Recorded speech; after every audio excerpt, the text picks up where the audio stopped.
get it. Hey, what's up, guys? It's Casey Marie here for FM Hip Hop Radio, and we're here with producer Ailita Greatest. Yes. So we're gonna get right into it. I got some questions for you, but first, low key, I kind of want to start off with a game. I got you. I was gonna tell you. Curveball. Yes, curveball. So you ever heard of the game Song Association? Song Association? No. Okay. So what I do is I give you a word, and you have 10 seconds to come up with a song that says that word in it. So I'm gonna give you 5. I got a question for you. Go ahead, tell me. Could it be my own song Of that course. I just made up on the spot though? Of course. On the spot? On the spot? Wait, on the spot? Wait. No. That's cheating, I'm a right? creative. This is what I do on a daily. No. It could definitely be one of your songs, but like the public will have to have heard it. I've heard it. Yes. Okay, so nothing from the vault. No, Okay. it's not fair. Got you. Okay, so first word is million. Million. 1 million, 2 million, 3 million, 4, 80 million more. It's a Hope song. It's All The right. Rock. Next. Money. Shoot, which one? Oh man. Money. Is that a song? Yeah, somebody from Harlem. It was a sample in the song. Harlem, where we at? What? It was a sample in the who did that though? We'll come back to that. That's the song. All right, next song is happy. Happy. Or next word. Ooh. Because I'm happy. I knew it. Okay, fourth word is smile. Smile. Ooh, how does that song go? It's J. Cole, Crooked Smile, but yeah, we're gonna go with that. Okay, and last word is foot. Foot. Like I see what you did there. 1 foot in, 1 foot out. That's all I'm gonna say. Let's get it. Yeah, about with your background, I kind of want to know what made you like discover your love for producing, being behind the scenes. What was it? So first things first. Early on, I've always been around music. Okay. From like young and 2, 3, 4 years old. My grandfather's a jazz musician. Plays all the woodwinds, plays flute, sax, percussion, you name it. That's dope. He's actually on the album as well. We'll get into that in a second. Yes. But yeah, he always had me around. I was at the Jazz Mobile when it was going on, and at jam sessions at Mittens Playhouse as a young, you know what I mean? Like just places and just catching the vibe. Didn't really know what it meant at the time, but just so fast forward a couple of years, I picked up my first instrument. I picked up was the sax. Okay. Courtesy of him, picked up the sax, played that. Didn't really like it. Wanted to go with the popular option, which was the drums at that time. We talking 4th, 5th, 6th grade. Band Day. Shout out to Mount Vernon Holmes Elementary. Purple and white. But so from there, it was always in me. But my first passion was baseball. My first passion was baseball. I played baseball from a youngin' all the way up through high school until high school hit, and it was just like, this isn't really my passion anymore. Okay. What is it?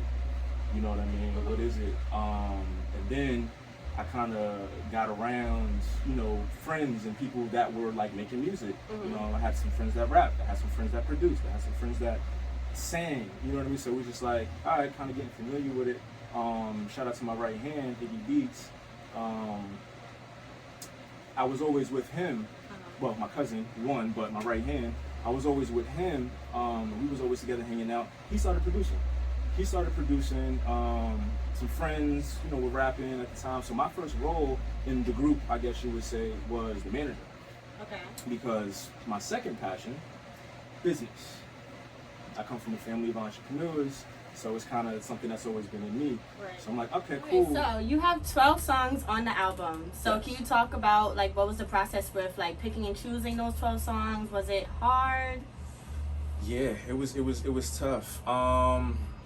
Because if you think like how we attacked this album, it was like we didn't necessarily know it was going to be an album until it was like, oh, yo, let's do something with these songs.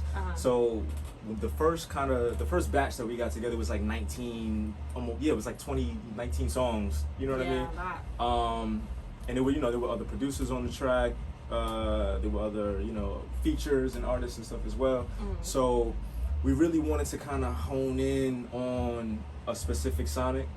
We still wanted to kind of, because if you think about it, right, everybody's attention span isn't, a 20-song album. We not in the early 2000s and 90s anymore. Right. You know what I mean? So we wanted to still deliver the one foot in, one foot out message and everything I was saying on the songs, but we also wanted to, keep it concise and balanced so we still have the attention spans of the listeners. How long did it take to create the album? Like roughly. I would say. So the first answer to that question would be a little over a year, and then the second answer to that question would be about 6 months, and I'll explain why. I'm about to say. So the first song. This is wild. I just thought. So the first song that we recorded is actually the last song on the album. Survivor. That was recorded last April, May.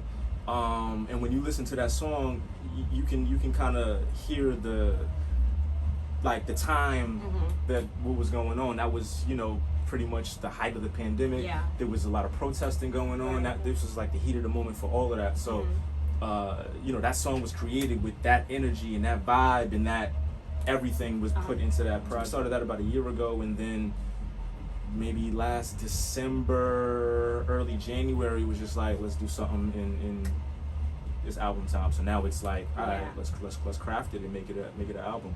Now you also have some heavy hitters on the album too, Jim Jones, Kevin Gates. Yes. Like, can you talk a little bit about how did you get them on the album? Like, how did that happen? So, it's funny how the Jim Jones situation happened. So, like a couple of other records, I get the phone call at 1:30 in the morning, like, yo, bro, like, what's up? Like, send me a pack. Like, yo, all right, cool. Sent them, some joints. Maybe like 20 minutes later, it's like, yo, I got this idea, right? Like, but this is like how the nature of like how we like, cause I'm the same way. It's like, yo, we should do this, and then it's like, yo, scratch that. I always think like it's just all over the place sometimes, but we get it. It just works. So he hits me. He's like, yo, I got an idea. What if you flipped Jay-Z's "Can I Live"? I was like, okay, now we talking. All right. So I started working on that.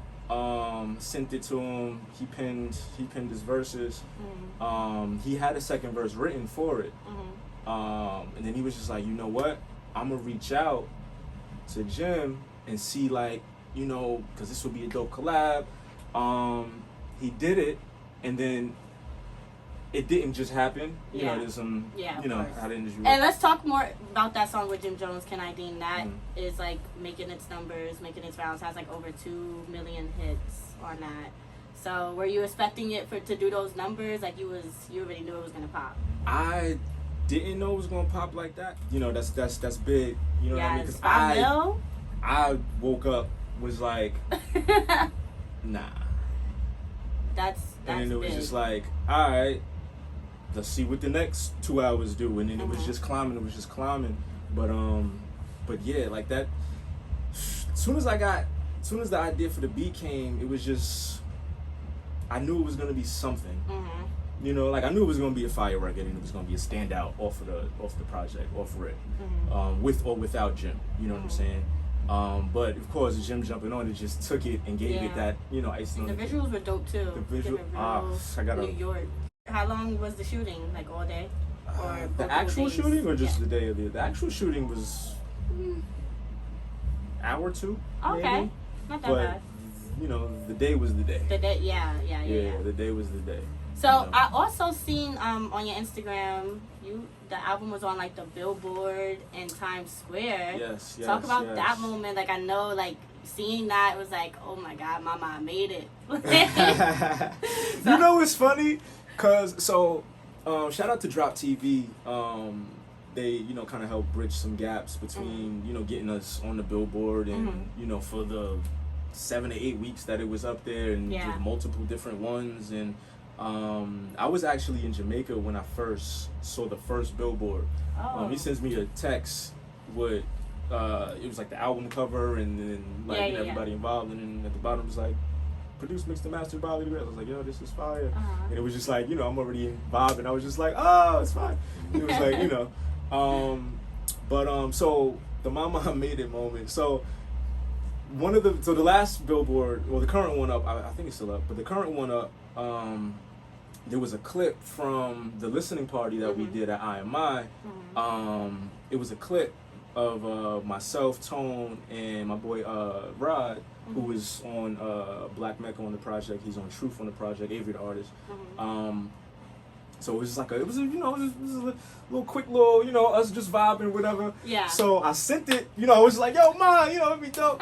I sent it. She was like, what is this? What you sending me? She was like, I didn't even see you. I was like, you gotta look, Ma, you gotta look. She was like, I didn't even. But like, you know, I had to like point it out. Yeah. She saw it or whatever. But nah, I went down there a couple times. I took my aunt down there to see it. That's so great. You know, she was dope. She was proud of it. You know, Yeah. shout out to Auntie Mella. But yeah, it was dope. It was dope. My grandmother listening to the project. She's blown away by the music, and you know, it was just like it was one of those moments to where it was just like I feel like I finally got my family's attention and support. Like they've always been, you know, supportive. But it was just like You're doing something now. right. It was, you know, it was just like, all right. I see you. Like they're talking about it more than I am now. Yeah, it's yeah. like you know, but I'm thinking about like times and early on. It was just like, yo, check out this beat I made. And it's like, oh yeah, this is cool. Yep. Oh yeah, that's cool. Oh yeah, that's great. Yeah. 97 on. Like, Yes. you know, I get it. You know, but it was just like, you know, you turn Hot 97 on and you hear, you know, Ken Dean, and you know what I'm saying. So it's definitely dope. Yes, I love that. Following up more with the support, can you talk more about how did that support kind of make you feel, and who else did you get support from besides your family? I gotta give a big shout out to my Uncle Rock. I actually just got off the phone with him before y'all pulled up, but it was like he's somebody that's been an advocate for me, like super early on when I didn't know how to say I want to drop out of school and do music full time. It was just like, yo, he had my back to the fullest. From like, yo, we gotta go to Guitar Center and get you a MIDI keyboard, but you don't need the big joint, you need, you know, this. And then, yo, my man's got he got Reason, so we gonna go to his crib, we gonna see if we can throw it on your joint. And then, you know, I'm building a studio up on the attic on Coolidge and Yonkers, so, you know, you can just rock. He was just like, he got you, he had you, here, like, you know, shout out to FaZe and 730 Products and all that, but my uncle's peoples, he bridged that gap. You know what I mean? Like, I partnered with FaZe, 3-4 years ago now, and you know, he moved, and then, you know, I took over, but this was Uncle Rock as well, you know? So, like, my mom's been super supportive, my pop's been super supportive, you know, like, I look at it like, I'm not reaching. You know what I'm saying? Like, I'm not saying, like, yo, I need you to, you know what I'm saying? Like, it's like, this is what I'm going to do and what I chose to do. You know what I'm saying? Like, you know, as I've said early on, soon you'll understand. And now they do. That's how, I would say that's how it is a lot with Black families in particular. Like, I feel like you have to, like, have that one big defining moment for them to be like, all right, you did something. If you're not doing, like, the traditional route, like doctor, nurse, like shit like that. Right. So I definitely understand where you're coming from with that. So. Yeah, because it was like, you're dropping out of school? Yeah, like, they don't get the vision. They don't ever understand the vision. Just to kind of slowly wrap up, I kind of want to know, do you have a favorite song on the album? Or is it too hard to pick? So I got a few favorites on the album, and they all like my favorite for different reasons. Okay. So give me top 3. Top 3. First one I'm gonna say Cold Heart. Cold Heart is track 6 off the album. It features the other Ali. Nah, shout out to Ali Wap, and because there's 2 Alis, there's 3 Alis now in the MBF family. But yeah, shout out to brother Ali. He's on the hook of the track. He's a Middle Eastern brother. So we have that, flavor on Yeah. on that, vibe on the project Yeah. as well. That's also my favorite track because my grandfather's on it. Oh. Yes. Shout out to Yak wow. Ali. Yeah, he's on the track. He's playing the flute on the track. That's super dope. And It's like a full circle moment, kind of. Right. Yeah. Right. So like I try to include, like Hov said, now I live on Billboard and I brought my boys with me. You know what I mean? Like Yep. this is part of who I am. You know what I'm Yes. saying? Like so yeah, it's only right. You know what I mean? And plus I'm not just doing it just to do it. Like it makes sense. Mm-hmm. Like it's still got to make sense. It's still 100%. music. We still got things to accomplish and stuff as well. So Yeah. it made sense. It was just like, and he went through the whole track 2 times and then just chopped and bodied. Yeah. Bodied. Yeah. Second track I would say.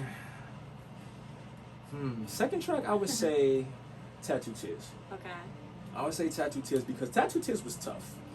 I'm not even gonna front. Tattoo Tears was tough. I must have worked on that record for maybe about a month, maybe longer. Oh. Like I must have did the beat over like at least 5 times. Okay. Like, nah, that's Being maybe very anal with it. right, Yeah. right. The last track I would say Black Mecca. Oh. Okay. Black Mecca, because Black Mecca was really the first project, the first song on the album that kind of made everything else fall in line.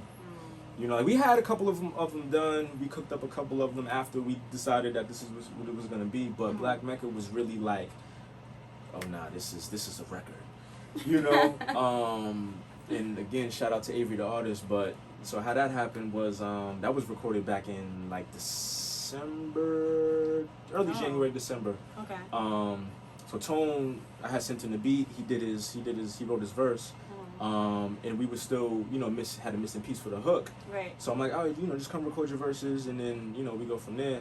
So he comes, records the verses, and then it was just like, all right.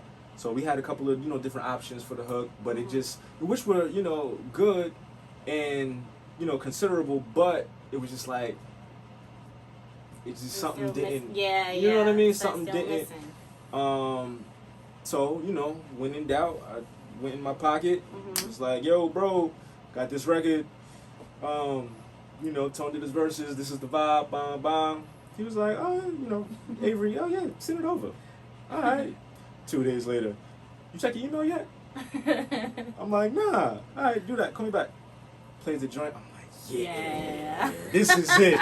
This is it. This is it. This is it. So, what's dope about that is like on the Black Mecca record and on Wallahi.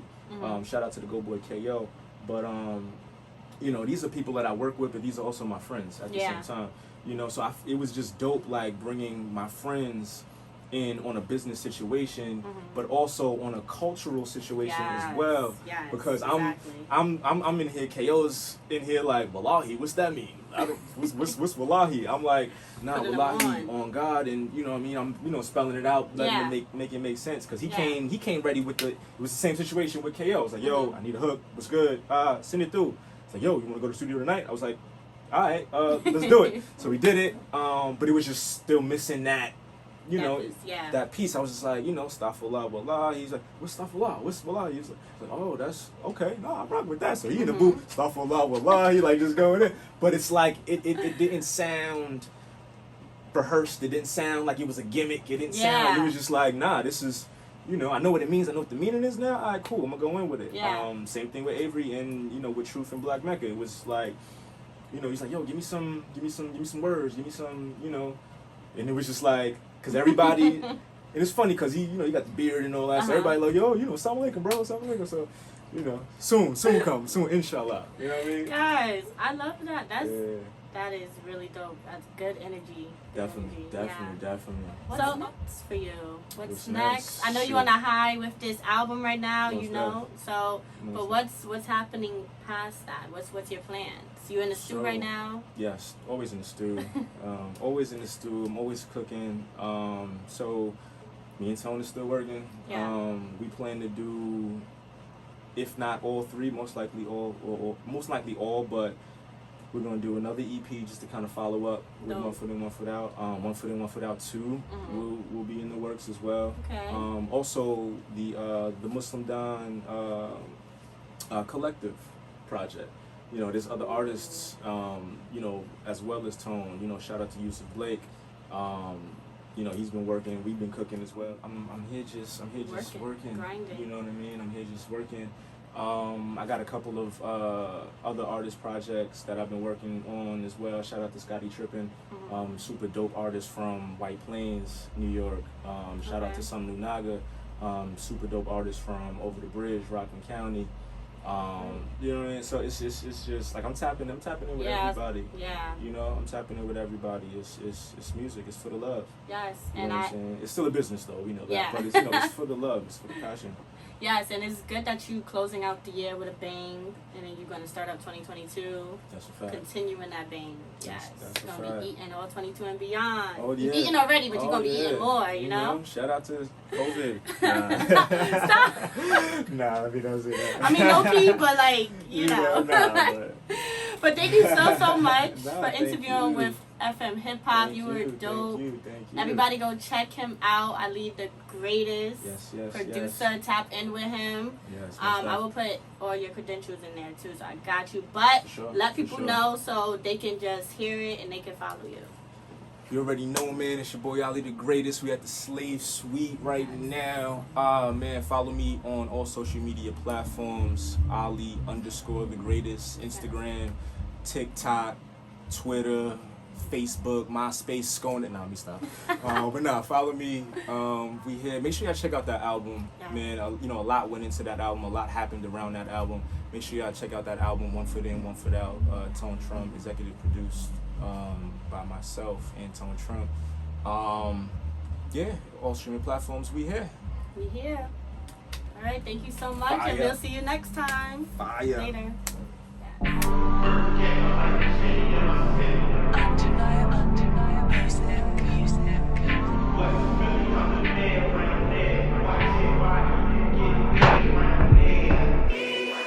Muslim Don family, Free Kill King. One for your brother, what you want for yourself. One for your sister, what you want for yourself. Hey King, I got Love, it. Chia. A rapper and a shooter like Shi Ali. Right, A hustler and a Muslim like Sheikh Ali. Wallahi. West Side King, I don't need ID. West Side. They killed my little cousin, damn PIP. Peace in paradise. I'm on the block like a pair of dice. I treat these products like a pair of Nikes. I'm Ramadan sober, I got my bands right. Mashallah. Black Koofy, black Dickie, that's what I wear at night. Go. I did it for the fam, I ain't stingy. My wife won properties, my son won Balenci's. 2,000 for the jeans, the Thobe custom Fendi. When Meek was chasing his dreams, I was chasing the Benjis. Me. Bird gang, I'm like the Jimmy of my city. Black excellence, I'm like the Diddy of my city. Take that. West Philly, I'm the mayor around there. The mayor. Watch your body, you can get air around there. Can I dean?